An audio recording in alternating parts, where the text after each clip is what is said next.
Pemerintah Kabupaten Badung melalui Dinas Kebudayaan telah melaksanakan audit terhadap puluhan lembaga perkreditan desa atau LPD yang beroperasi di wilayahnya. Audit ini menemukan beberapa catatan penting, salah satunya adalah struktur pengendalian internal yang belum memadai di sejumlah LPD. Kepala Dinas Kebudayaan Badung IGD Eka Sudarwita mengungkapkan perlunya peningkatan tata kelola LPD termasuk penyusunan manual standar operating procedure atau SOP. Manual SOP diperlukan agar setiap aktivitas LPD seperti pencairan kredit memiliki petunjuk yang jelas. Dalam audit tersebut, beberapa rekomendasi penting juga disampaikan. Sudarwita menjelaskan perlu memberikan pelatihan secara berkala untuk meningkatkan kompetensi sumber daya manusia atau SDM yang mengelola LPD. Selain itu, penggunaan sistem informasi akuntansi untuk penyusunan laporan keuangan menjadi prioritas untuk meningkatkan transparansi dan akuntabilitas.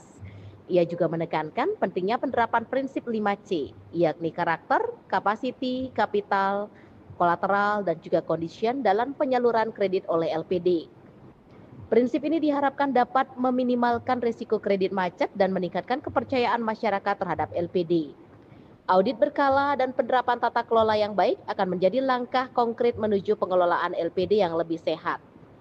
Sebelumnya, Bupati Badung Inyoman Geri Prasta menegaskan bahwa audit wajib dilakukan terhadap seluruh LPD di Badung yang saat ini berjumlah 122 unit.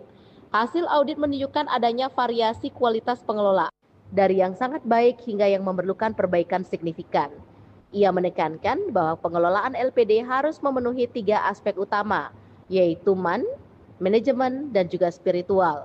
Orang yang mengelola harus kompeten, manajemennya harus modern dengan menggunakan teknologi informasi, dan yang tak kalah penting adalah spiritualitas.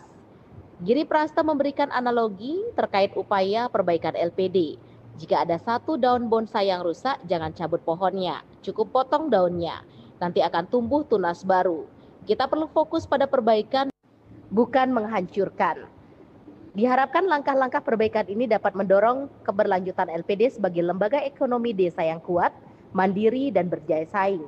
Dengan penerapan rekomendasi audit termasuk 5C dan tata kelola yang baik, LPD di Badung diharapkan mampu menjadi penopang utama ekonomi lokal sekaligus menjadi kepercayaan masyarakat. Parwata Bali Pos melaporkan.